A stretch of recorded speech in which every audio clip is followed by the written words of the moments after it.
que hay que protegernos, proteger a los demás, actuar con criterio digital y ver que la parte legal en nuestros negocios digitales, ya de cara al negocio digital, es una ventaja competitiva.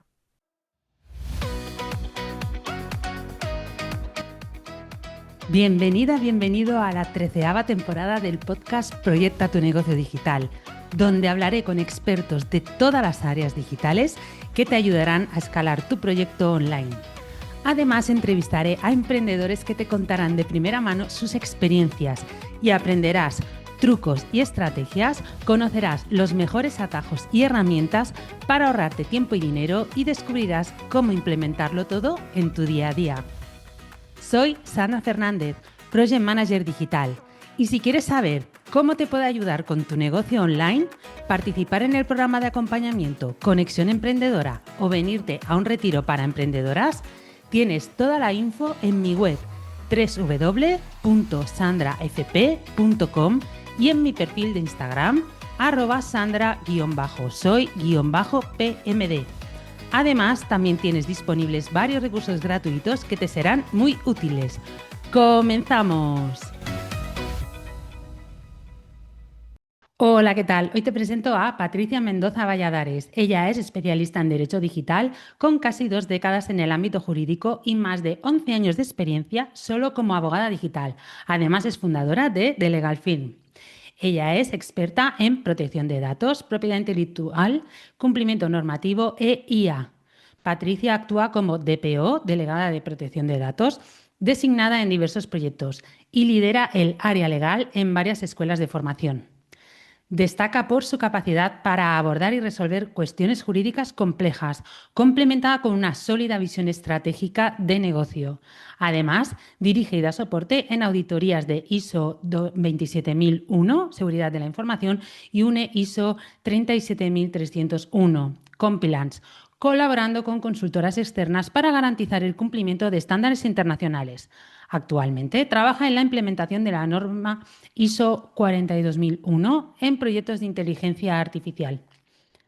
Desde 2015, Patricia es formadora en Derecho Digital, Protección de Datos e Inteligencia Artificial y docente en la Universidad de Ejercicio como UNIR, Universidad de Nebrija, Universidad Surcolombiana y Universidad de Costa Rica. Participa activamente en iniciativas de concienciación en privacidad y ciberseguridad. Es cibercooperante de INCIBE y anteriormente fue directora ejecutiva de la vertical tecnológica jurídica de UNIR. Ella es licenciada en Derecho por la Universidad Nacional de Educación a Distancia, por la UNED, cuenta con un máster en Protección de Datos por UNIR y actualmente es doctorada en la Universidad Complutense de Madrid. Su formación continua incluye cursos especializados en ciberseguridad, propiedad intelectual, compliance e inteligencia artificial y posee las certificaciones ECPP, APEP y CDPP, Certified Data Privacy Professional. Ella es abogada ejerciente colegiada en el ICAM y socia activa en el ISMS Forum, la Asociación Profesional Española de Privacidad, APEP, y la Asociación de Expertos Nacionales de la Abogacía, TIC. Y después de todas estas siglas, vamos a ver cómo el derecho digital es algo muchísimo más sencillo y práctico. Hola Patricia, ¿qué tal estás? Hola Sandra, muy buenas tardes. Muy bien, ¿y tú qué tal? Pues nada, encantada de tenerte otra vez aquí. Yo creo que saliste o en la primera o la segunda temporada. Madre mía, cómo pasa el tiempo.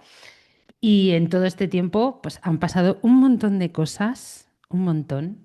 En ciberseguridad ha aparecido la IA, que en aquel entonces la IA o ni existía o no, bueno, existiría, pero no sabíamos a modo usuario qué era ni cómo funcionaba.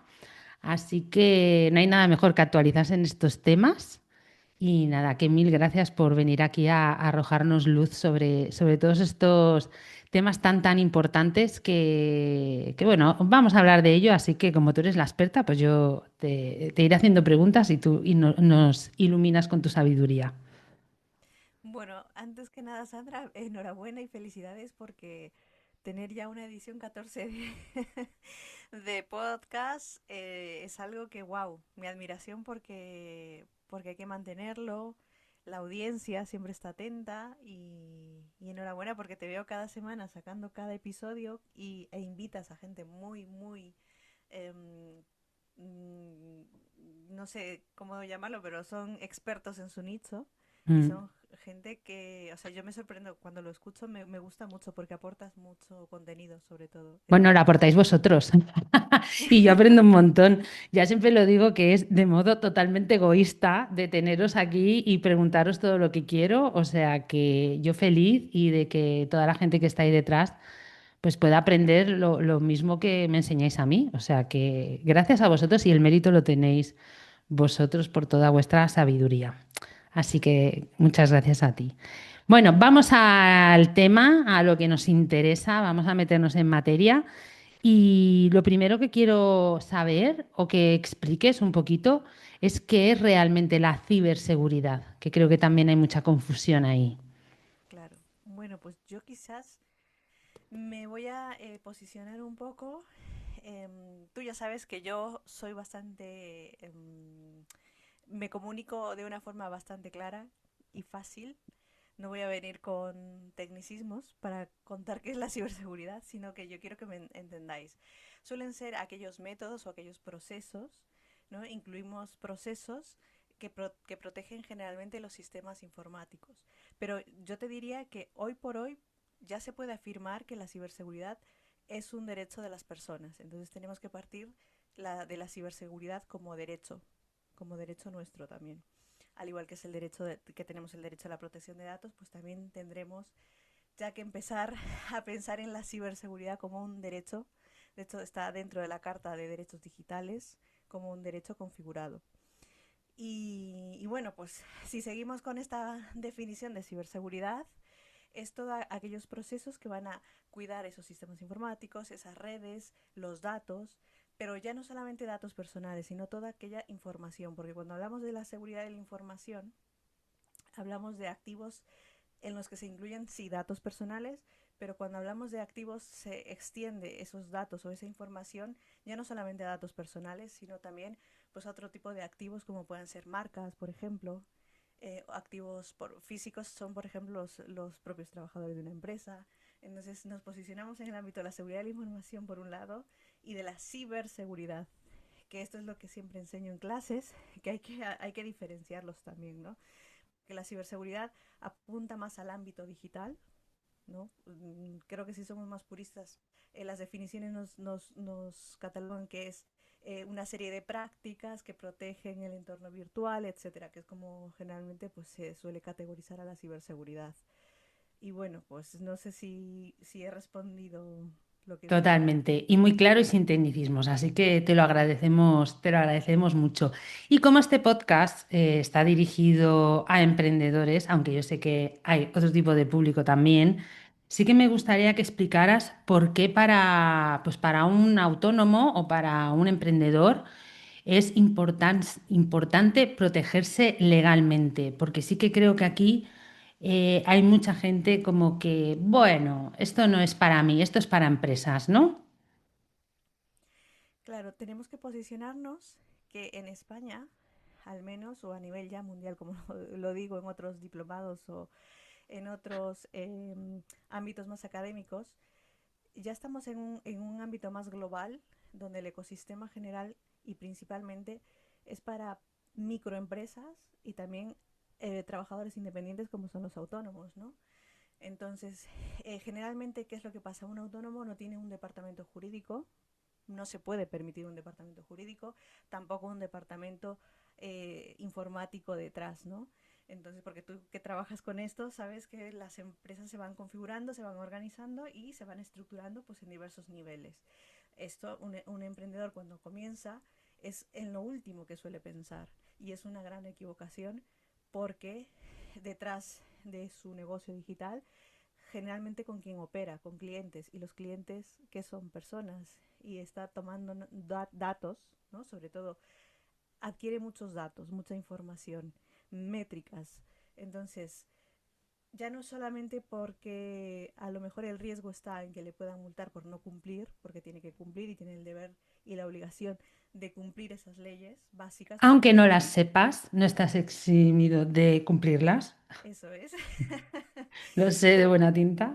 Claro, entonces tú sabes que yo no toco el dolor de las multas, nunca lo toco porque para mí eso no es muy ético, Pero yo sí que donde les digo es, mira, ahora mismo no solamente estás quizás pendiente de que te caiga una multa porque no cumplas, sino porque también puede existir una pérdida de reputación si no sabes manejar esos datos, si no sabes, si no tienes la parte legal mínima que deberías de tener para cumplir no solamente la normativa, porque hay normativas que son aplicables y son obligatorias, pero hay otras normativas que te dicen, no, pero es que esto no me aplica porque esto no, yo no hago esto, ¿no?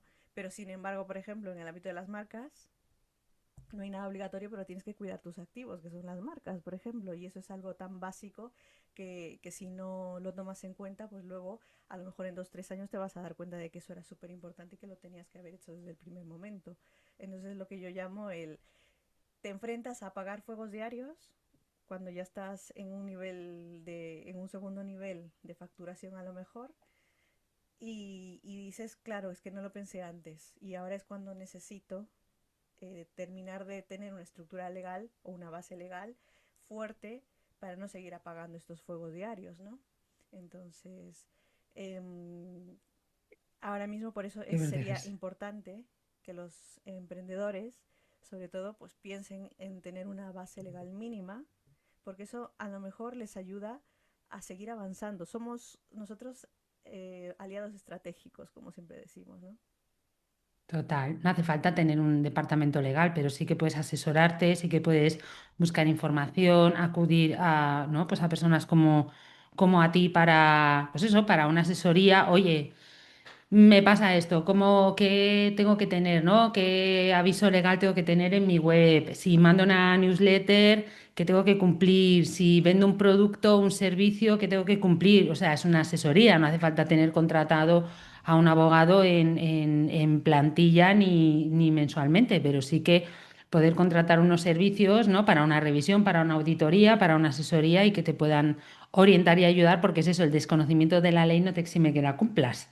Y luego las multas que te meten, pues son muy majas. O sea, que si hubieras prevenido, pues, aunque siempre pensábamos, no, a mí no me va a pasar. Pues pasa, pues pasa.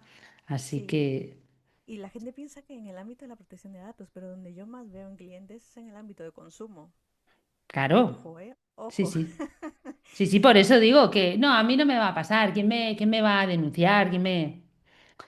Pasa, pasa. Y hay que cumplir unas normas y hay que cumplir unas leyes y lo mejor pues es eso, asesorarse, ir sobre seguro, pero ya no solo, o sea, incluso, pues yo que soy project manager, ¿no? Cuando tienes un contrato con un cliente, tienes una responsabilidad con ese cliente, tanto de los servicios que prestas como también protegerte legalmente del incumplimiento del contrato por parte del cliente, que eso también puede pasar, que te deje de pagar, que filtre, yo qué sé, que incumpla una parte del contrato, de herramientas de protección de datos, etcétera, etcétera. Si subcontratas, ¿no? Si tienes pues hay pues projects que colaboran con otros asistentes virtuales y dan accesos, etcétera, etcétera. Eso también es importante tener un contrato pues de confidencialidad, de protección de datos. Entonces, bueno, creo que es importante tener esto totalmente en cuenta, así que ya sabéis todos lo que tenéis que hacer. Tener Claro. cuidado. Esto, por ejemplo, en el ámbito digital es muy importante, tú lo entiendes mejor porque cuando trabajas con una estructura, ¿no? de negocio, tú sabes las líneas de negocio que tienes, tu core de negocio, ¿no? Y luego hay otro tipo de procesos, como pueden ser los procesos de contratación, ya de personal, laboral, proceso de contratación externa. Entonces, a eso es a lo que yo me dedico, es te elaboro los protocolos y vamos cumpliendo protocolo de onboarding, protocolo offboarding, protocolos de contratación de personal.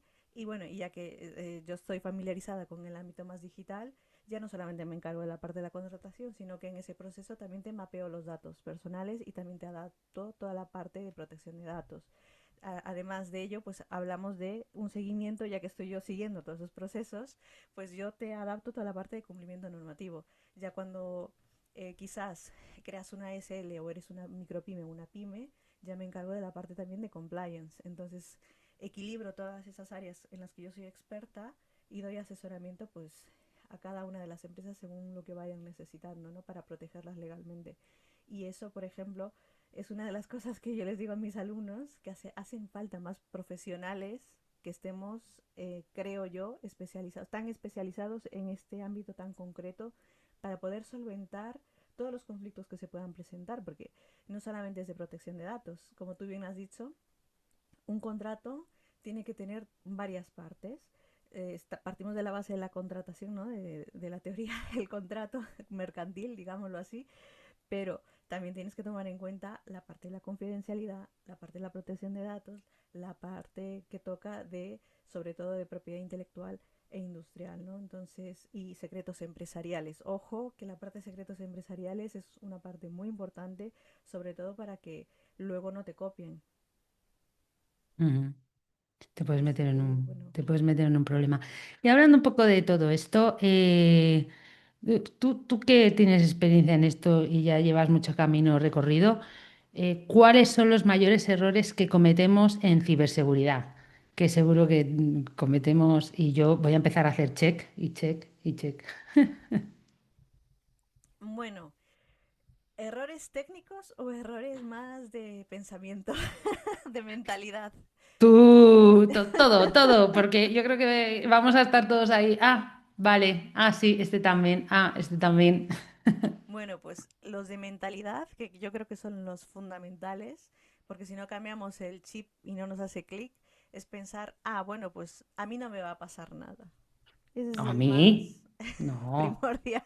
No, a mí no me va a pasar nada porque yo soy una emprendedora, soy una autónoma o soy una micropyme, acabo de crearme mi SL, no me va a pasar nada. Eso pasa, o los ciberataques les pasan a las grandes corporaciones que tienen mucho dinero. Como Andesa, que hace poco, bueno, has visto el post. Sí, pero es También a que las grandes les pasa, ¿eh? o sea que no, a las grandes les pasa, está claro, pero también a las pequeñas. Es decir, no, no estamos exentos, ningún autónomo, ni ninguna micropyme, ni ninguna pyme de que pueda tener un ciberataque. Entonces, es cierto que atacan grandes corporaciones porque a lo mejor pues hay mayor cantidad o volumen de datos Sí, para les poder interesa sacar más en ese beneficio. sentido, ¿no? Porque ahí, Claro, pues eso, no es pillar a 100 clientes que tú puedas tener en tu base de datos, es pillar a 1 millón de clientes que tienes en tu base de datos. eso es, a millones de clientes. Y ahora mismo, pues yo siempre digo que estas noticias, lamentablemente, creo que tienen que pasar para que podamos hacer ese cambio de mentalidad, ¿no? De, está pasando, hay ciberataques y qué es lo que puedo hacer. Pero a mí, ciertamente, me causa una preocupación y lo comentaba y dije, voy a hacer un directo de esto porque realmente, claro, cuando los comunicadores salen a redes sociales, te dicen, y que sepas que puedes hacer una reclamación de daños y perjuicios. Y la gente, es decir, debería de preocuparse primero por cuidar los datos y luego por prevenir, ¿no? Pero creo que se interesan más cuando ven que pueden sacar dinerito para proteger sus datos. Y eso creo que no está bien, porque, a ver, ahora mismo hay mucha gente que está diciendo que puede sacar dinero, indemnizaciones de lo ocurrido con Endesa. Y aquí vemos pues la conciencia, el nivel de conciencia, ¿no? Digital que tenemos todos. Es decir, solamente cuando nos interesa sí que nos importa todas estas noticias o les damos yo qué sé, el bombo necesario. Pero hay mucho que cambiar en el ámbito digital. Demasiado, yo creo. Y qué más errores cometemos? Aparte de pensar, no, a mí esto no. Bueno, pues si ya nos vamos más al ámbito más técnico, pues quizás uno de los errores comunes es usar la misma contraseña para todo. Es decir, si tú Ah, eres, sí. si Hombre, tú eres, tengo que decir aquí que yo sí que uso distintas contraseñas porque ya tengo un método, pero es que es un coñazo porque va, sí, cuando tenías tres, cuatro cosas, pues tenías tu email y alguna cosita más, era fácil acordarte de la contraseña. Pero, por ejemplo, los que trabajamos en el mundo digital, ¿no? Pues que tenemos Asana, Trello, Notion, Gmail, yo qué sé, ActiveCampaign, MailerLite, tal. O sea, es como, ¿realmente tengo que aprenderme 50 contraseñas distintas? Bueno, hay métodos, tengo sí, que bueno, decir. hay gestores de contraseñas donde tú También. pones. No tienes que memorizártela ni apuntarla. Hay gestores de contraseña que tú puedes pues poner ahí todas las contraseñas y claro, lo que pasa es que cuando nos encontramos en el ámbito ya más, digamos, más de ejecución, cuando tú les estás implementando estas medidas de seguridad, los trabajadores generalmente pues no quieren hacerlo. El doble factor de autenticación o el tema del cambio de contraseña cada X tiempo, pues para ellos es una pérdida de tiempo, ¿no? O bueno, voy a perder el tiempo en el doble factor de autenticación, voy a perder el tiempo en estar cambiando cada 3 meses la contraseña, pues ¡buah! Y generalmente pues o simplemente cuando en el doble factor de autenticación es que pongas tú la contraseña y luego pues pongas unos dígitos que te llegan o bien al mismo ya no digamos al mismo dispositivo, ni siquiera digamos a un móvil particular, sino al mismo dispositivo, y es tan simple como copiarlo, ¿no? Del Authenticator, copiar esa extensión y ponerla, o sea que creo que hay mucho que hacer en el ámbito digital porque nos da un poco de, yo qué sé, de pereza quizás, ¿no? El tener que hacer tantos pasos para entrar a un sistema.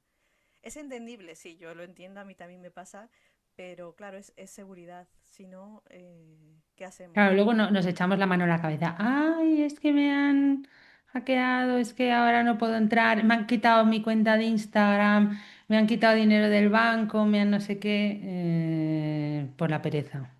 Así Claro. que menos pereza. Te digo Ay, otra. sí, sí, sí, tú dime que vamos haciendo check.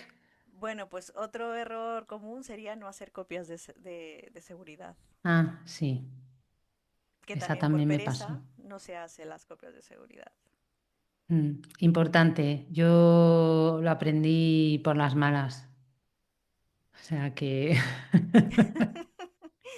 Y ahora decimos que, bueno, con inteligencia artificial, con todas las aplicaciones que hay, tú puedes hacer copias de seguridad automáticas, pero hay partes de tu negocio que no está automatizado en el que tú tienes que hacer las copias de seguridad manuales y tienes que aplicar medidas de seguridad, pues si vas a hacer una copia externa en un disco duro externo, pues guardar ese disco duro externo, pero no olvidarte de que a lo mejor en unos meses tienes que volver a hacer la copia y la actualización de toda esa, ¿no?, información que tienes que copiar. Y eso da pereza, yo lo sé porque me lo decís mucho.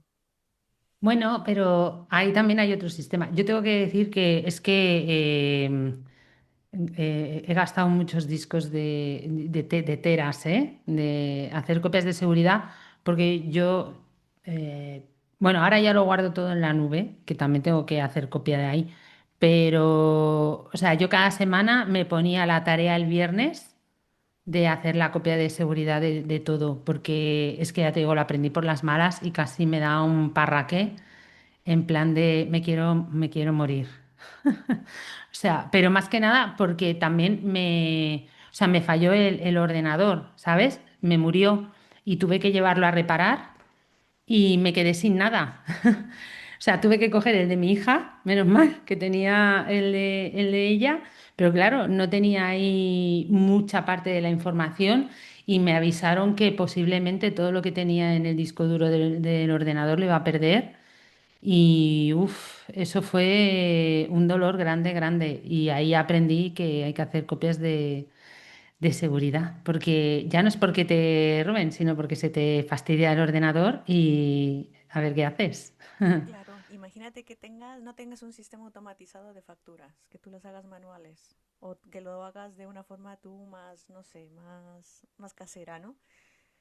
Imagínate que se te pierde todo eso y no lo puedes recuperar, tendrías que volverlas a hacer todas. Sí, bueno, y como te venga una inspección de Hacienda, flipas. O sea que, sí, sí, Claro, porque sí. ya has perdido todo lo que tenías, entonces como, claro, por eso el tema de la nube, de la copia de seguridad en la nube, yo creo que es un plus. Sí. No lo aprendáis por las malas, por favor. Sí, total. Bueno, seguimos con el check. Sí. A ver, ¿cuál sería? Lo que comentábamos antes, no tener políticas de seguridad.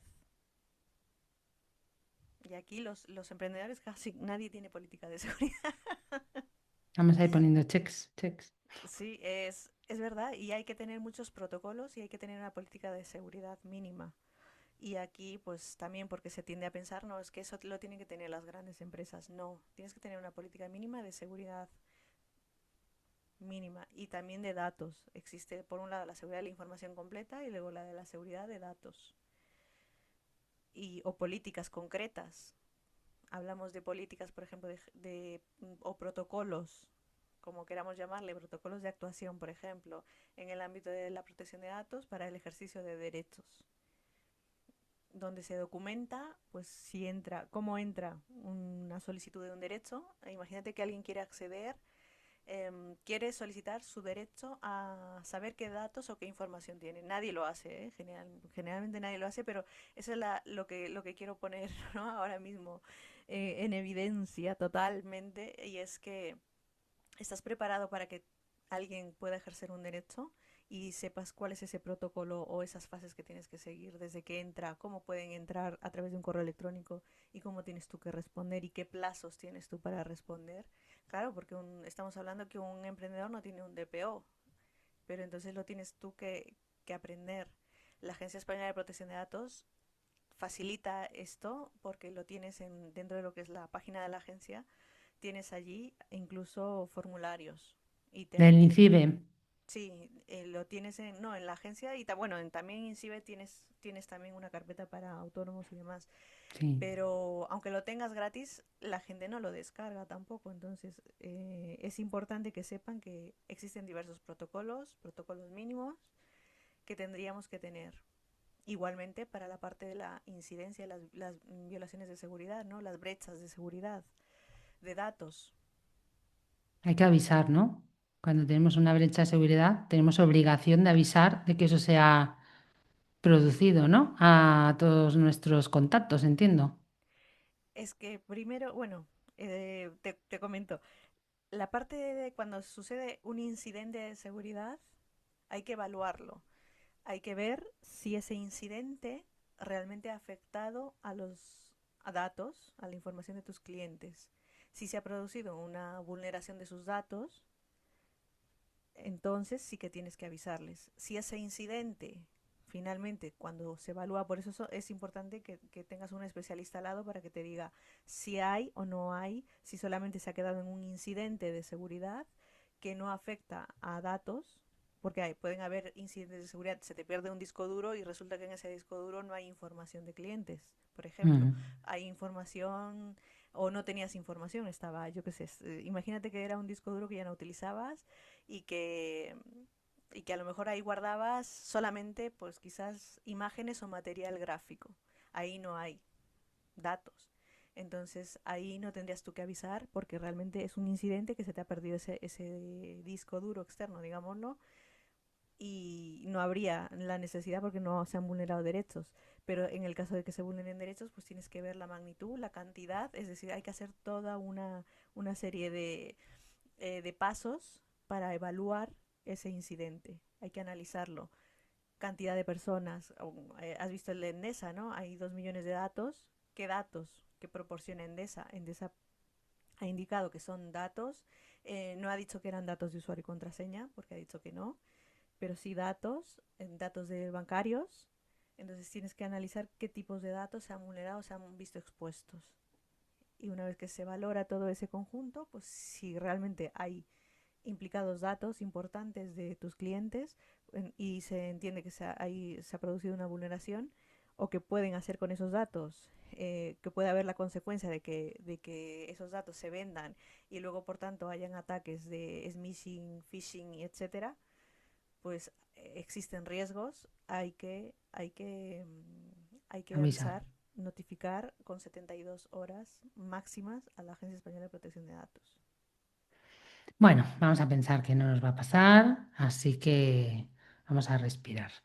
Bueno, y estábamos hablando antes al inicio del podcast, de que cuando hicimos la primera entrevista, esto de la IA, bueno, no es que no existiera, sino que no lo sabíamos, ¿no? Como porque Internet inició hace mucho tiempo. Lo que pasa que el acceso a Internet para usuarios, por decirlo así, fue muchísimo más tarde. Entonces la IA fue también algo parecido.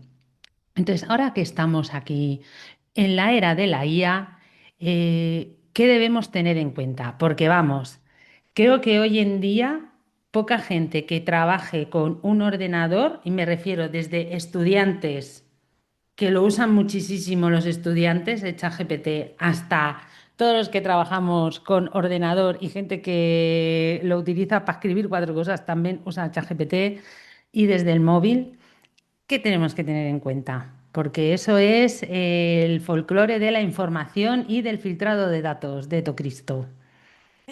Porque metemos ahí de todo. La era de la inteligencia artificial, bueno, ahora mismo es un boom, ¿no? Porque todo el mundo habla de inteligencia artificial, hay gente que le sigue teniendo miedo, hay gente que no quiere saber nada al respecto, hay gente que se lleva las manos a la cabeza porque no sabe qué va a pasar.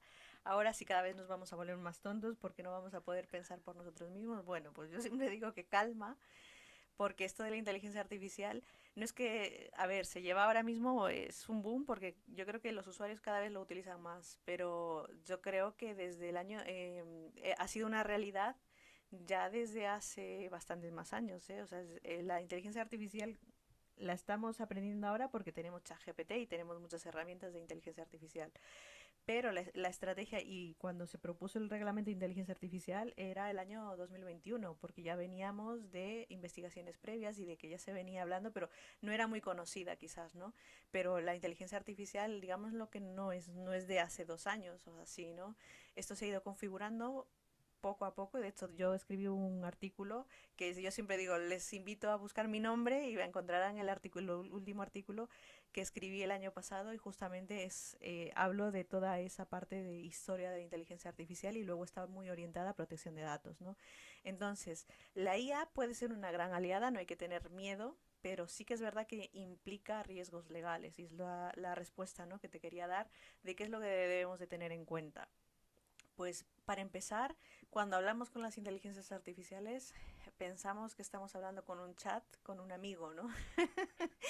Al que le estamos preguntando y que nos dé todas las respuestas. Entonces, mucha gente sí que lo que hace y es, por ejemplo, subirle PDFs, análisis, analíticas y estamos dando mucha información allí. Entonces, ojo con esto. Tenemos que pensar qué datos estamos introduciendo en estas inteligencias artificiales, ¿no?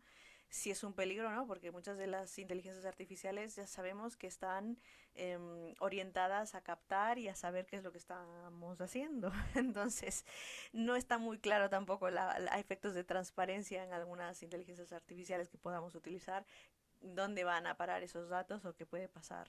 Entonces, siempre existe un riesgo y por eso yo siempre insistiré en que limitemos los datos que vamos a volcar en esas inteligencias artificiales.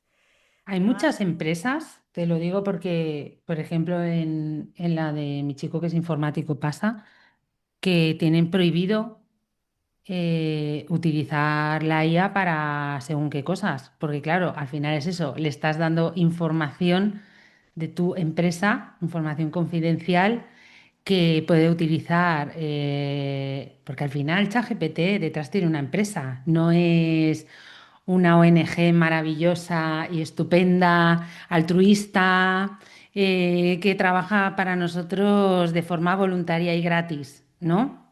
Es como Instagram, como WhatsApp, ¿no? Que son gratis porque se nutren de nuestra información, de nuestros datos. Y gracias a eso, pues no juegan con nosotros, pero sí que obtienen un rendimiento económico. claro. Entonces, tú, por ejemplo, y esto sí que me parece importante porque sí que creo que nos atañe a todos, no solo a emprendedores y a empresas como tal, sino a trabajadores que trabajan para empresas. ¿Tú qué consejo les darías a la hora de utilizar la IA para, yo qué sé, o sea, es que me pongo en el caso, yo que trabajo en el sector financiero toda la vida, o sea, tú meter datos financieros confidenciales tuyos de tu empresa, ¿no? Como financiero ahí para que la IA te haga un reporte, pues a lo mejor no es lo más inteligente. Claro, aquí yo creo que tendríamos que entrar en el ámbito del reglamento de inteligencia artificial. Y entonces, todas las empresas a día de hoy saben que si van a tratar con inteligencia artificial, lo primero que tienen que tener es una política de uso de inteligencia artificial, que es la que tendrá la empresa de Sí, tu, de mi chico, de tu chico, ¿no? de Entonces, Quique, sí. en esa política de uso de inteligencia artificial, ¿qué es lo que hacen? Pues se hace un inventario de todas las IAs que va a utilizar esta empresa. Vamos a utilizar bueno, cualquiera de las IAs. Y luego, pues según la IA que tú se hace un inventario. Según la inteligencia artificial, pues se hacen evaluaciones de ver qué es lo que se puede decir, lo que no se puede preguntar o consultar o cómo puedes tú utilizar para la mejora, automatizar procesos, es decir, para que ayude de cara a la empresa, no para que tú le estés dando datos. Entonces, por eso se limita mucho.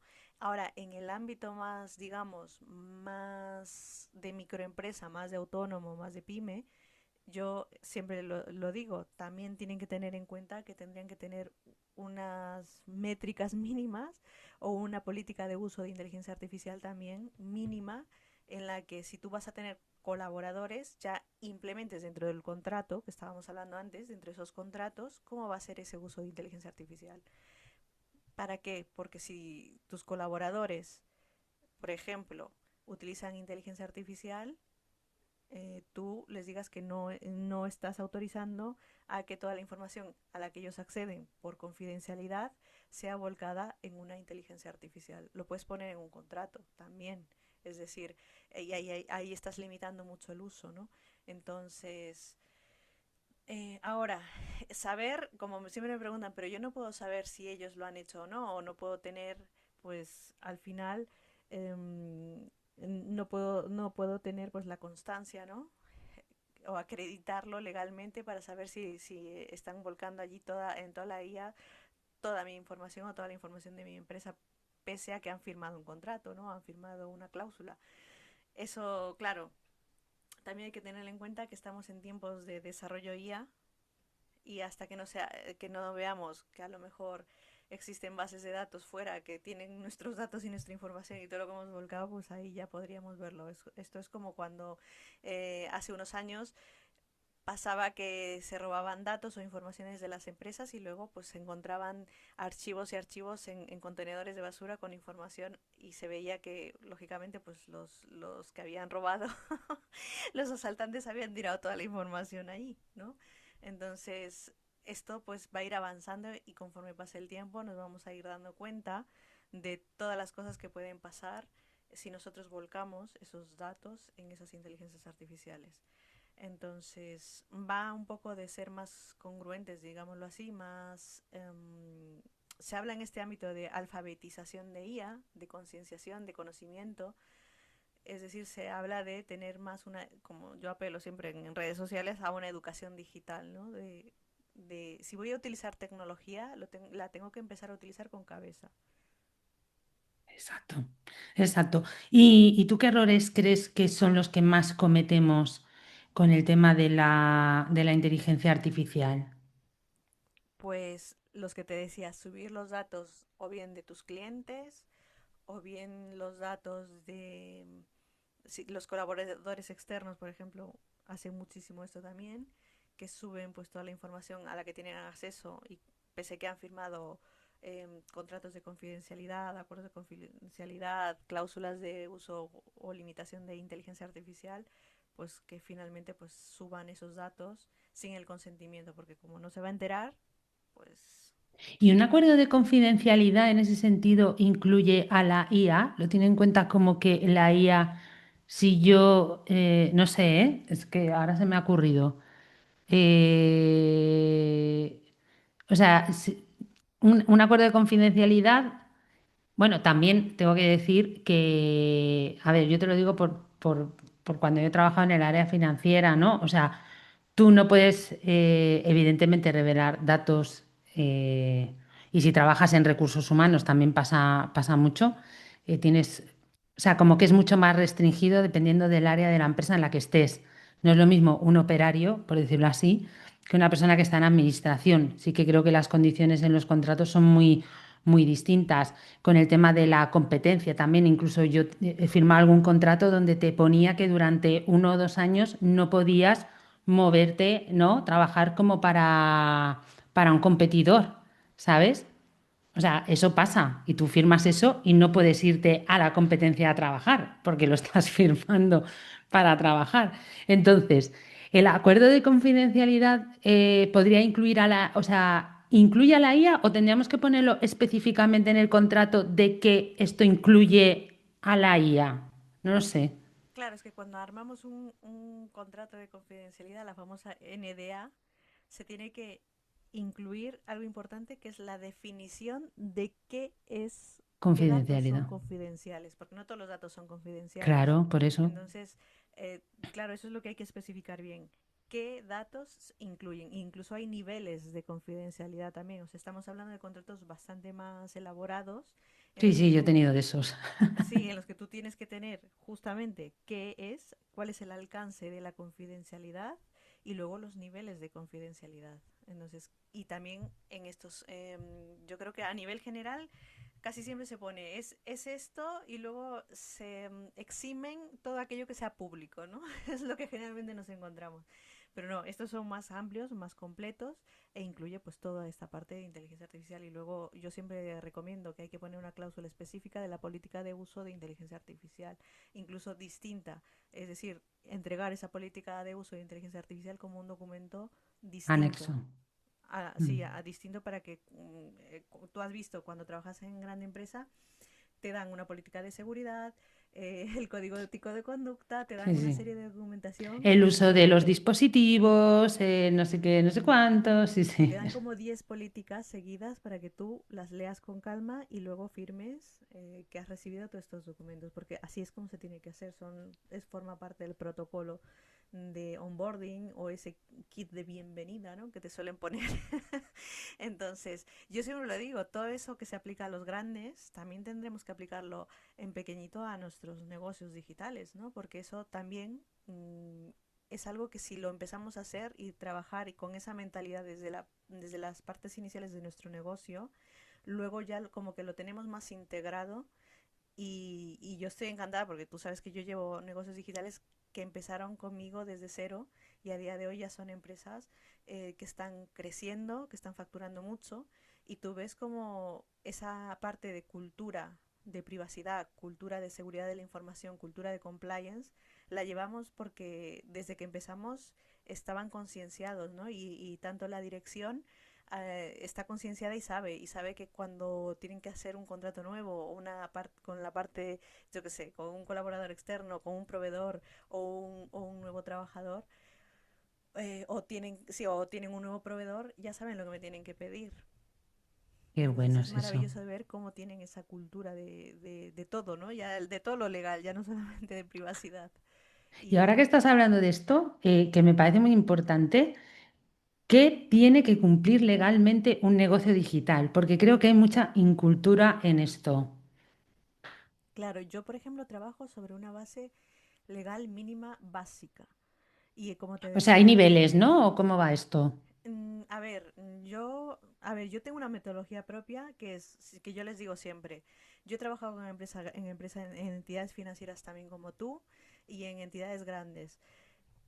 Y yo siempre lo digo y creo que es una de de las frases ya míticas que pongo incluso en mis presupuestos y es porque tú también puedes llegar a ser grande y y debes tener lo mismo que las grandes empresas, ¿no? Entonces, la parte mínima básica es cuidar o blindar todas las partes legales de tu negocio digital. Entonces, yo siempre parto de que, aunque seas un autónomo, tú tienes unos procesos de venta, tienes unos procesos de contratación o colaboración. Si no contratas laboralmente a nadie, pues, pero a lo mejor sí que Colaboras, tienes sí. colaboradores externos. Entonces también tienes que hacerles firmar contrato mercantil, tienes que hacerles firmar el contrato de confidencialidad, el contrato de encargado de tratamiento. Son varias cuestiones que les tienes que dar a firmar, ¿no? Entonces, por cada uno de estos procesos, lo que yo hago es generar unos protocolos legales, digámoslo así. Entonces, en el proceso de ventas tenemos que cumplir pues con todas las normativas aplicables. Si es un e-commerce, pues tenemos que cumplir con la ley de servicios de la sociedad de la información y el comercio electrónico. Tenemos que aplicar también todo lo que se aplica, no solamente a la teoría general del contrato y derecho mercantil, sino también tenemos que tener en cuenta la parte de consumo, porque estamos trabajando con consumidores finales. Salvo que seas un emprendedor que estás en un modelo B2B, que trabajas con empresas, yo qué sé, o eres una microempresa que trabaja con empresas, que también se puede dar el caso. Pero en cada una de estas modalidades, pues yo me voy adaptando y vamos elaborando esos procesos legales, ¿no? Entonces, si ya estamos en un proceso de venta, estás viendo que hay que cumplir con privacidad, con el ámbito de consumo, tienes que elaborar contratos también de acuerdo pues a los términos y condiciones según las leyes. Existe también las leyes de condiciones generales de venta. Entonces, todas estas legislaciones son aplicables al ámbito digital. Entonces, ya nos vemos en cumplimiento de diversa normativa. Para el tema de email marketing también hay que adaptar. Entonces ya no estamos hablando de una adaptación web, porque antes yo recuerdo que hace más de 10 años cuando yo empecé la gente pensaba que yo me encargaba de redactar textos legales y es una de las cosas que siempre decía, es que yo no solamente hago textos legales, yo te genero una estructura legal mínima, viable, básica en la que tú vas a saber actuar, porque si la persona que a ti te crea los textos legales y te cobra muy poquito, te los entrega y tú crees que ya estás cumpliendo legalmente, luego tienes muchos problemas. ¿Por qué? Porque una de las partes en las que yo me baso es, yo te voy a formar, yo te estoy indicando, te entrego a lo mejor unos términos y condiciones y te explico cada una de las cláusulas, cada una de las partes de esos términos y condiciones. ¿Por qué? Porque si no sabes lo mínimo que contiene, no sabes lo que estás, cómo estás vendiendo en tu negocio digital. Por ejemplo, la parte de las devoluciones, el famoso desistimiento. Si a ti te entregan unos textos que no sabes y no comprendes, entonces luego no sabes si puede la persona desistir o puedes devolver o no puede devolver, porque no estás entendiendo lo que te han adaptado. Y generalmente, pues, lamentablemente en el ámbito digital existen muchas consultoras que se encargan de sí, de dar mucha documentación pero no explicarte nada y eso es como tener mucha documentación y finalmente pues no hay una base sólida y no hay una educación mínima legal básica, ¿no? Entonces creo que esto es importante decirlo, que si tú vas a querer saber la base legal mínima de tu negocio digital, no es tener unos textos legales o bien en un archivador, en un cajón o en tu web sin que tú los hayas comprendido, porque tienes que entenderlos mínimamente. Y creo que eso es por lo que a mí me buscan mucho los emprendedores, porque yo les explico cada uno de estos puntos y les digo, si tienes bien esta parte implementada, vas a poder decir que no a una devolución si pasa el tiempo legalmente establecido. Por ejemplo, en un desistimiento no pasan 14 días y mucha gente me ha dicho, Patricia, que contigo me podía haber ahorrado no solamente dolores de cabeza, sino miles de euros, porque yo me Total. encargaba de devolver y perdía dinero, pero si hubiera sabido que había un ABC para no devolver esto porque estoy cumpliendo con las leyes finalmente, pues son cosas que luego pues les sorprende mucho, sobre todo a las personas con las que trabajo. Total, total. Y hablando un poco de esto, ¿no? También hay por ahí mucho fraude, gente que nos quiere estafar. Entonces, ¿cómo podemos protegernos del fraude, ¿no? De que nos estafen o de que nos intenten engañar con esto, de, pues un poco también a raíz de lo que estás diciendo, ¿no? De que alguien se aproveche de... Porque vamos a pensar que normalmente alguien que pide una devolución no lo hace de mala fe, pero hay mucha gente también que se aprovecha, ¿no? De esa parte legal de que tienes X tiempo para devolver. Yo cojo, lo consumo, me lo descargo, me lo invento, ¿no? Me descargo el curso, me lo grabo en otro, o sea, no lo sé, doy accesos a otra persona, me lo invento y luego te lo devuelvo para que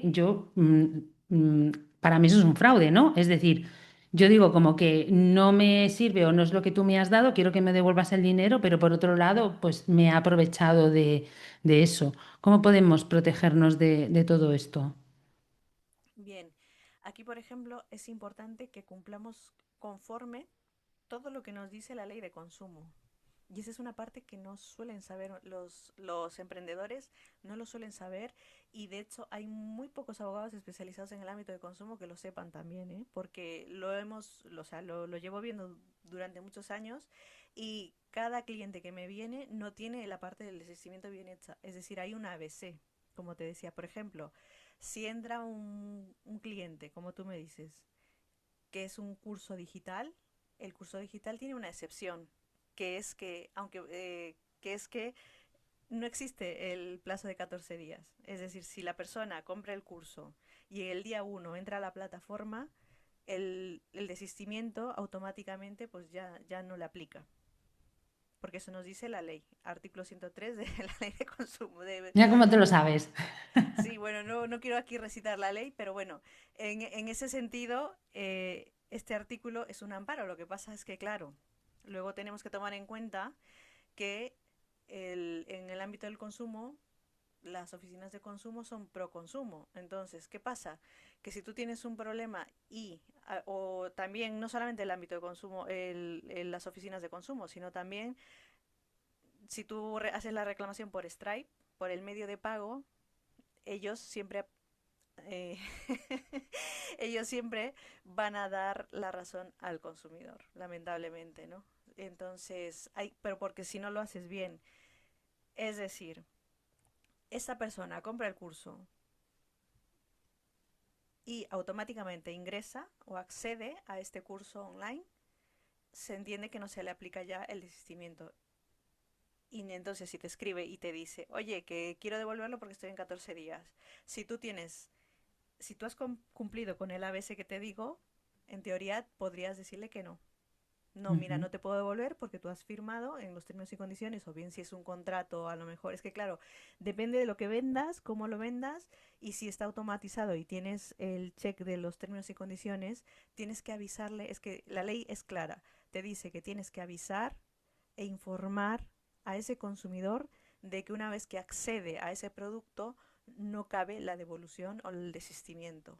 Entonces, ese es el ABC, es decir, tienes que informarle previamente y luego, claro, porque si luego él reclama, tú tienes que demostrarle a la oficina de consumo que tú le avisaste. Entonces, por eso te encuentras en muchos carritos un aviso en el que dice, el curso que usted está comprando no admite devoluciones ni desistimiento. Vi el artículo tal, tal, tal. Incluso cuando tú entras a la plataforma, si no lo quieres poner en muy público, en el carrito, por ejemplo, porque hay gente que dice, no, porque si yo lo pongo es como avisarles para que lo devuelvan. Y no lo quieren, les da miedo, no lo quieren poner, ¿no? Esto me ha pasado muchas veces. ¿Qué pasa? Que tú cuando entran al curso digital, tú podrías, antes de entrar al curso, avisarle también en un pop-up Ujú. e Sí, indicarle, o no, o donde está el login y la contraseña, pues eso es, y tú les puedes decir, al acceder a este curso virtual, como es un curso virtual, usted ha aceptado unos términos y condiciones que indican que una vez que usted accede, no puede desistir del curso. Entonces le vale, das pero el aquí tengo yo una desistimiento. pregunta. Si yo esto lo he puesto en mi página web, donde está el curso que tú estás comprando, si a ella está puesto, ¿lo tengo que volver a avisar otra vez? ¿O simplemente cuando tú das a comprar, aceptas los términos y condiciones y tal, ya valdría? No, tienes que volver a avisar de eso En teoría tendríamos que avisarle en los términos y específicamente. condiciones, pero eso consumo no te lo da por válido. Vale, es como, ¿Vale? vale. Entonces es como en privacidad tenemos que reforzar, por ejemplo, el doble opt-in de Ujú, consentimiento, ¿no? No vale con solamente el check de que te marqué la privacidad, sino que es el doble opt-in que te llega y que tú tienes que decir, sí, quiero que me lleguen los correos electrónicos, pues esto es lo mismo, es como un refuerzo. Entonces, mientras tú más le demuestres a la oficina de consumo o a quien te esté reclamando, te esté requiriendo eso, tú le des más muestras de que has informado a ese usuario. ujú, Por eso es que te ves con varias veces que la gente informa. ¿Por qué? Porque suele pasar mucho. Entonces, hay que informar correctamente. Entonces, tú La única forma de luego poder acreditarlo es decirle, no, mira, es que cuando mi carrito pone esto, al acceso pone esto, hemos informado, en la primera sesión se ha informado, Sí, sí, que a has la venta, en la avisado, landing está vamos, informado. que has hecho el doble, triple y cuádruple opt-in y si la persona no se ha enterado es porque no le ha dado la puñetera gana, básicamente. Eso es, incluso Ujú. en contratos, o sea, cuando estamos hablando de a lo mejor high tickets, ¿no? Ujú. De cursos que son muy de alto precio, de alto valor, Sí, que no se firman unos términos y condiciones como tal, sino un contrato. En el contrato tiene que estar muy especificado e incluso que lo marque con una casilla, esa parte, para que sepa que se está enterando. ujú. Pues Entonces, mira, mientras está más puedas bien, reforzar ese deber de informar a ese cliente que no va a tener el desistimiento, más protegidos más estaremos. protegidos estás para poder luego decirle no te puedo devolver porque yo te informé y he cumplido mi parte de la normativa, ¿no? Y esto es algo que generalmente no hay gente que lo avise ni gente que lo diga y yo de hecho nunca lo he dicho porque mis clientes siempre me decían, Patricia, no lo digas esto porque entonces no des toda esta información porque entonces Nada, de aquí no va a salir, no te preocupes. Ay, qué no, bueno, no, la pero yo me verdad. estoy planteando, ante tanto desconocimiento, me estoy planteando ya hacer una serie de reels de ámbito de consumo, Yo porque te animo, de verdad, Patricia, desde aquí te lo pedimos todos, los que están ahí detrás escuchando, y yo personalmente desde aquí lo necesitamos, lo claro, necesitamos. porque ahora voy a lanzar una cosa y a ver si me llega más gente a redes sociales, y es que incluso si tú firmas todo esto y esa persona tiene todo esto que estamos comentando y resulta que el curso tiene un precio muy elevado, pero está, digamos, inflado el precio y luego el curso no es lo que era, existen formas para poder reclamar y que Claro, te porque es devuelvan el dinero. como un engaño, ¿no? Entiendo. Eso es, porque la gente piensa, "Ah, no, es que ya pasó el desistimiento o no tengo el desistimiento, entonces ya no puedo hacer nada. Error. Y ahora no quiero que venga la avalancha de gente a pedirme que les ayude a que le devuelvan el dinero. Pero sí, si no está bien el curso que tú has comprado y es un vendehumos la persona que te está vendiendo el curso, básicamente puedes reclamar el dinero. O sea que sí que se puede. Ujú, Aunque te haya avisado y todo lo que hemos dicho anteriormente, existe otra forma, o sea, existe otra forma a través de consumo, ¿no? De la normativa de consumo. ujú. Y Y bueno, pues sí, estén atentos a las redes sociales. te lo pedimos, por favor, Patricia, necesitamos esos reels que nos ilumines. Y otra cosa que me parece también muy importante es, yo no sé tú, pero yo estoy bastante hasta las narices de que, bueno, porque como ahora si quieres leer cualquier cosa en Google o entrar a cualquier página, tienes que, bueno, el tema de las cookies sé que cambia, pero sí que es verdad que al final tienes como que consentir que tus datos se cedan a terceros, tal, tal, tal, tal, y es un coñazo porque luego te están llamando todas las empresas del mundo mundial a cualquier hora del día, que los pobres, yo que he trabajado de teleoperadora, tengo que decir que los teleoperadores no tenemos ni tienen culpa de nada, los pobres, porque es su trabajo. Yo tengo que decir de los más jodidos que hay, porque yo he trabajado limpiando y prefería trabajar limpiando que de teleoperadora. O sea, con eso lo digo todo. Entonces, pero igualmente, ante la parte esta que nos toca de que yo estoy durmiendo la siesta tan tranquilamente, o son las 9 de la noche, que también me han llamado a las 9 y pico, 10 de la noche, ¿cómo podemos reclamar legalmente como usuarios ¿no? ante el uso de nuestros datos personales? Porque, joder, es que si no al final no vas a poder entrar en nada ni acceder a nada, porque ya, ala, ya tienes que asumir que estás dando tus datos a terceros y jódete y baila. Claro, aquí yo te digo una cosa, porque yo suelo ser muy crítica y de hecho ya a mí me han entrevistado muchas veces y pudiera parecer que no soy empática, pero yo también he trabajado como tú, no de teleoperadora, pero en el ámbito de recobros, que es más difícil todavía. Peor. Ahí me ganas. Yo trabajé en el ámbito de recobros, en el departamento judicial, entonces difícil, bueno, ya sé que lo que es, Sí, sé lo que estamos hay. curtiditas, estamos curtiditas. Entonces yo entiendo, es decir, yo me pongo en el papel, en el pellejo de las teleoperadoras cada vez que que me llaman, porque yo sé que se los hago pasar mal, pero es que si no soy yo, mm, digo yo, entonces, ¿quién puede ayudar a que tomen conciencia? ¿Por qué lo digo? Porque es que en el ámbito de, digamos, de los call centers, tienen que tener una mínima formación en protección de datos y generalmente no se tienen, porque tú cuando les preguntas, oye, ¿de dónde me estás llamando? Es la primera pregunta que deberíamos de hacer. Primero, identificar quién nos llama y preguntarle lo siguiente, oye, ¿cómo has obtenido mis datos?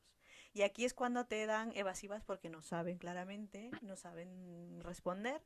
Te dicen que porque has aceptado las cookies. Y eso generalmente es mentira. Porque las cookies, cuando tú aceptas las cookies, deberías de aceptar, o sea, es decir, que si tú hay un tratamiento de datos y tú estás dando tu número de teléfono, en las cookies no das tu número de teléfono. Entonces es ilógico que nos digan que es a través de las cookies. Porque no estás facilitando el número de teléfono para que te rastreen. O sea, las cookies, tú simplemente están rastreando tu IP, pero tu teléfono no. ¿Cómo van a obtener tu teléfono si, salvo que tú lo pongas en una casilla, ¿no? Entonces, no tiene por qué ser a través de cookies. Lo que pasa es que estamos en un mundo tan digitalizado en el que ya hemos regalado tanto nuestros datos que no sabemos ya por dónde están. Entonces, a las compañías lo único que se les ocurre es decirnos, pues bueno, porque los dices a través de las cookies. Y eso pues no es así. Entonces, cuando nos llamen y nos den esa respuesta, yo antes de que nos den la respuesta o increparles, porque luego se enfadan y te terminan colgando el teléfono, porque no lo saben Ah, te cuelgan a ti, no les cuelgas tú. a mí me cuelgan porque yo les digo, oye, ¿y cómo tienen mis datos? Y me dicen las cookies. Y le digo, mira, perdona, las cookies, mi teléfono no va a través de las cookies. Quizás mi número de IP, a lo mejor del ordenador, pero mi número de teléfono no tiene por qué volar a través de las cookies y llegarte a ti por obra y arte y Total, magia, ¿no? total. Y entonces ya se quedan sin decirme nada y me cuelgan. Y así, siempre a mí ya no me llaman, ¿eh? O sea, cuando, Ah, cuando yo pues pregunto, ya sé lo que voy a empezar a decir a partir de ahora. Bueno, y creo que todos los que estamos escuchando.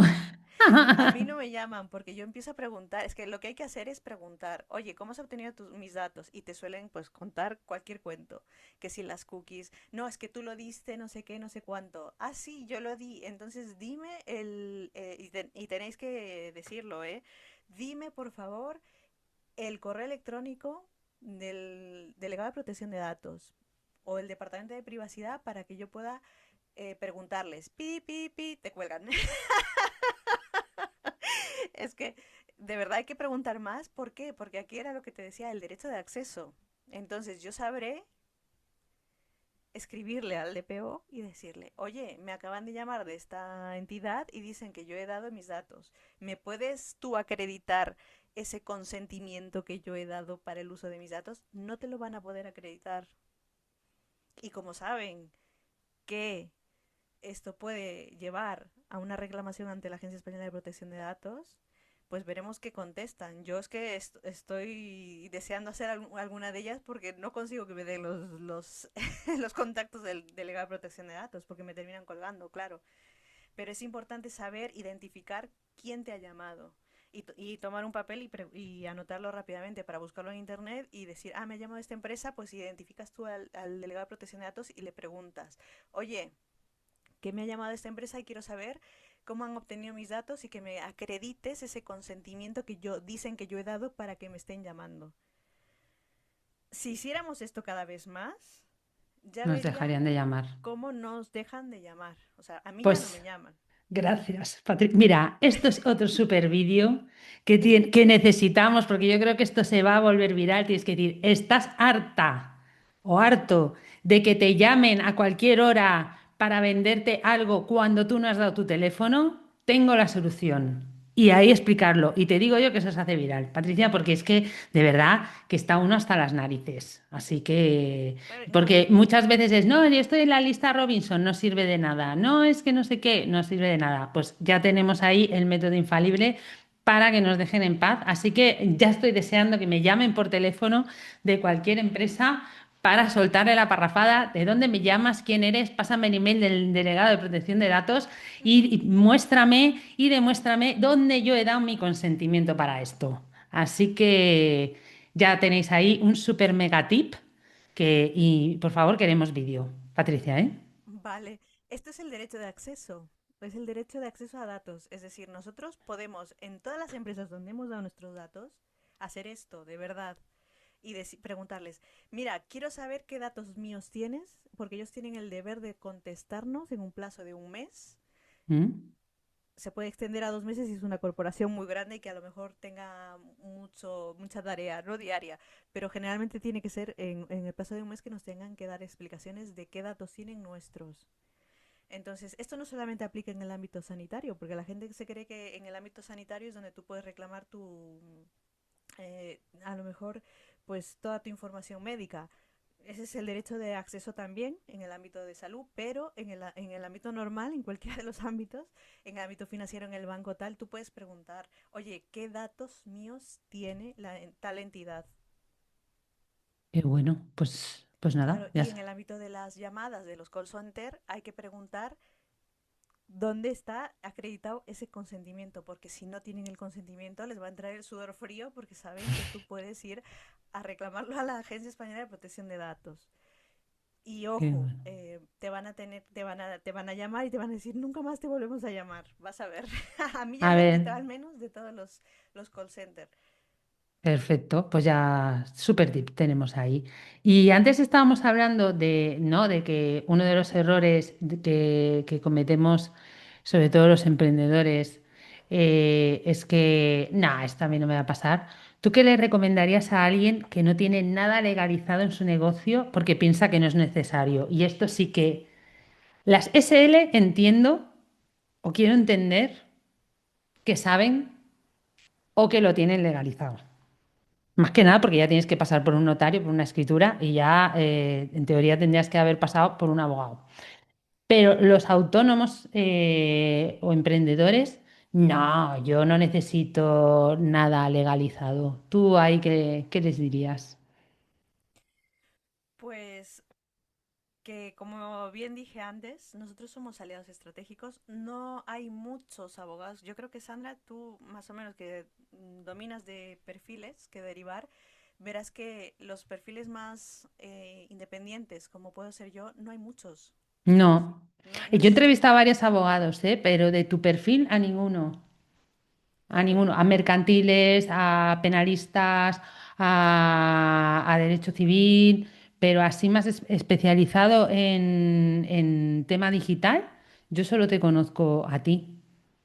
O sea claro. que Y es que aquí por eso les digo, que no existamos muchos perfiles especializados en el ámbito digital no significa que no existamos, porque existen muchas consultoras, muchas grandes consultoras, muchos grandes despachos en el ámbito digital y esto es una de las barreras que yo quiero romper con mis alumnos, porque a mis alumnos siempre quieren ir al gran despacho y les digo, pueden crear vosotros vuestro propio despacho consultora, porque hace falta mm, de cara a los emprendedores, a pymes, micropymes, falta muchísimo perfil de este, ¿no? Porque generalmente como no encuentran o van, un emprendedor a lo mejor va a una consultora grande y le plantan un presupuesto de 10.000 euros. Tú sabes que eso no cuentan con eso. O sea, tú les dices 10.000 euros y se van a asustar mm, no más. porque no hay presupuesto para eso.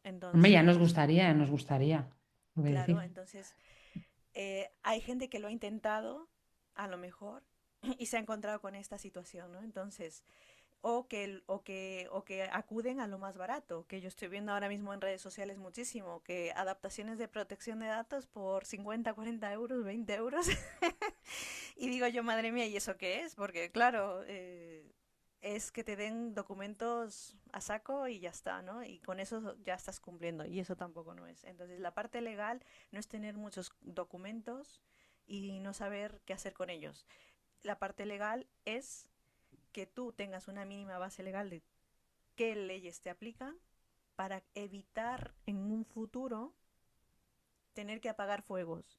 Porque yo lo que veo ya en estos años es, En las primeras fases de mi negocio no tengo nada legal porque voy a ver si funciona. Lo primero en pensar, claro, vamos a ver si funciona. De hecho, el ecosistema ahora mismo en España es de puras pymes y autónomos y generalmente hay un filtro. Yo cuando hablo del Observatorio del Emprendimiento Global en España, que es el GEM, yo siempre les digo, les invito a que vayan a descargarse el GEM del año pasado y cuando esté el del año 2025 para que vean que a partir los datos se leen a partir de empresas y emprendedores que han pasado el umbral de los 3 años. Y eso creo que nos dice mucho. Y es que si no pasa los 3 años, es que tu negocio digital, pues si no ha funcionado, obviamente cae en picado o te olvidas de él o te vas a buscar pues otro trabajo en una empresa, ¿no? Entonces, lamentablemente, eso que hace que no piensen la gente en la parte legal en un principio, que no quieran invertir en la parte legal. Y eso yo lo entiendo, porque lo llevo viendo mucho tiempo, lo investigo, lo veo en cada año que estudio el GEM, ¿no? El Observatorio Global del Emprendimiento en España. Entonces, ¿es entendible? Sí, pero si tu empresa, tú ves, es un poco yo creo que mentalidad, porque hay emprendedores que dicen, no, esta es mi última oportunidad y yo sí creo que mi negocio va a seguir adelante, voy a hacer todo lo posible porque salga adelante, que es lo que he visto con muchas empresas que han empezado de cero y han pensado en la parte legal desde el primer minuto y ahora mira dónde están facturando millones. Entonces, también yo creo que va un poco de mentalidad, porque si una persona que desea que su negocio crezca y empieza siendo un emprendedor, pero tiene pequeños aliados y va cogiendo estos perfiles que tengan este expertise que le van a llevar al éxito, digámoslo así, porque tus aliados tienen que ser la gente especialmente de marketing, ¿no? La gente que sepa de marketing, de negocios y luego la parte legal es como lo básico que tienes que tener si quieres crecer, porque si no, si vas a seguir en, bueno, ya veré si funciona o no, pues ahí también es un poco yo creo que falta mucha mentalidad para crear negocios, sobre todo. Sí, es un freno a tu emprendimiento directamente. O sea, no apuestas por ti, por decirlo así. Entonces, eso ya te estás autofrenando a ti misma. Pero ya si empezamos a hablar de mentalidad, que yo sé que tú eres una gran fan de todo el tema de mentalidad, de abundancia, de todos estos temas que son súper importantes, porque también lo hemos dicho un montón de veces en el podcast, que yo creo que el emprendimiento es la mitad, si no más, mentalidad y la otra mitad, la otra mitad sería tu expertise, que es importante, pero luego está saber de legalidad, saber de finanzas, saber de impuestos, saber de todo lo que engloba el tener un negocio, ¿no? De tomar decisiones, de poder negociar, ¿sabes? O sea, al final, ser emprendedor ser emprendedor es muy duro. Cuando quizá tienes una empresa que tienes un ecosistema más grande, ya puedes tener un equipo, ¿no? Ya puedes o sea, subcontratar o delegar en gente ya especializada, que es lo suyo. Pero de primeras, pues es lo que hablábamos al inicio del podcast.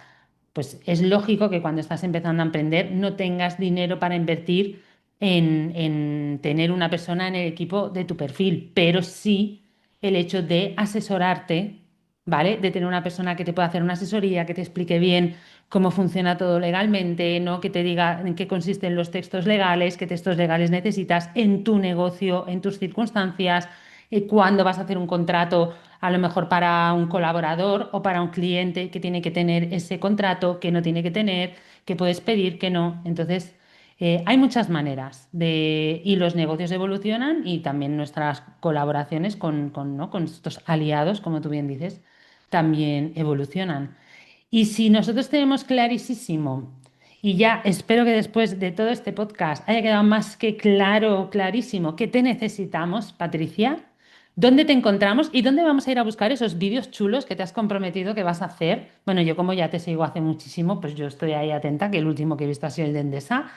¿Dónde te encontramos, dónde te buscamos, dónde te contratamos? en @thelegalfirm. Y ahí me pueden seguir y enviarme el mensaje directo. De hecho, creo que tengo hasta un formulario para poder clicar y rellenar datos. Y si no, en thelegalfirm.com, que es la web. Perfecto. Pues ahí tenéis a Patricia. De verdad que os aconsejo muchísimo que la sigáis porque da muy buenos tips. Son, además, es todo súper práctico. O sea, que no es ahí decir, uff, esta me mete aquí la ley de no sé qué. No, no, no. Es todo muy práctico, lo explica todo muy claro, como habéis podido escuchar. Y ahora, antes de acabar, de todo esto que de verdad creo que es muy importante tener en cuenta, si tuviéramos que resumirlo así como en una frase, dar un consejo final, ¿qué es lo que te encantaría que, oye, mira, pues de todo esto quiero que te quede claro esto? ¿Qué sería? Bueno, aquí yo les diría que el mundo digital no es peligroso porque la gente tiende a pensar en que pues si va a ser tan peligroso pues no hacemos nada mejor. No, el mundo digital es exigente, no es peligroso. Entonces, lo que tenemos que pensar es en que podemos pues custodiar nuestros datos, cuidar los datos de los demás, súper importante, y hay que protegernos, proteger los datos de los demás, sobre todo de los menores, que es algo que yo siempre digo muchísimo, que es el futuro, ellos son el futuro. Yo tengo un peque y quiero que su futuro pues tenga un buen porvenir digital, porque a día de hoy están muy crispadas las redes sociales y es algo que no me gusta ver, porque hay demasiado enfado colectivo, porque nadie nos enseñó y ni nos educó digitalmente.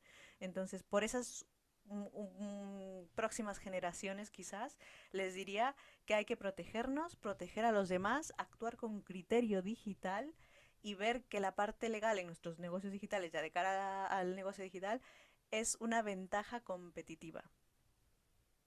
Pues totalmente de acuerdo contigo. Lo vamos a dejar ahí bien clarito para que se lo tatúen. Y nada, Patricia, pues un placer, como siempre, contar contigo. Me encanta. Yo te digo, o sea, de verdad, es que yo para mí esto son unas masterclass que es que, ¿cómo no voy a tener yo 14 temporadas de podcast y lo que queda? Vamos, yo feliz. Así que espero para próximas temporadas volver a contar contigo porque vemos que esto evoluciona muchísimo. Y nada, pues lo dicho, que te hemos puesto deberes. Me encanta. Yo me lo he pasado muy bien, muchísimas gracias y espero haber sido clara y nada densa, porque la verdad es que no me gusta hablar en tecnicismos. No, yo creo que lo has explicado todo muy... O sea, solo has referido a una ley y que creo que es una ley necesaria, que es la del desistimiento. Y creo que lo has explicado con casos prácticos, que para mí, que es como lo explicas también en tus redes sociales, que creo que es la manera que mejor se entiende todo. O sea, que en ese sentido, mil gracias. Y nada, que nosotras seguimos en contacto, que tú ya sabes que yo te sigo, te adoro y nada, un placer tenerte aquí. Un besito muy grande. Muchas gracias, Sandra, igualmente. Un besito, chao. Chao. Espero que hayas aprendido y disfrutado a partes iguales y si te ha gustado me encantaría que te suscribieras a mi canal y que me dejaras una reseña. Y si conoces a alguien a quien le puede ayudar mi podcast, no dudes en compartirlo para que otras emprendedoras puedan recibir contenido de valor. Además, en mi web tienes un apartado de recursos gratuitos donde puedes conseguir gratis el paso a paso para escalar tu negocio, una checklist para auditar tu proyecto, las 100 herramientas digitales que necesitas para tu negocio online y un test para saber qué tipo de emprendedora eres con unos consejitos muy útiles. También recibirás mi newsletter Disfruta del viaje, en la que te compartiré los secretos y trucos que necesitas para sacar adelante tu negocio. Recibirás regalos sorpresa y te enterarás antes que nadie de todas mis novedades. Te espero la semana que viene para seguir conociendo de primera mano todos los secretos que se esconden detrás de los negocios digitales. ¡Hasta la próxima!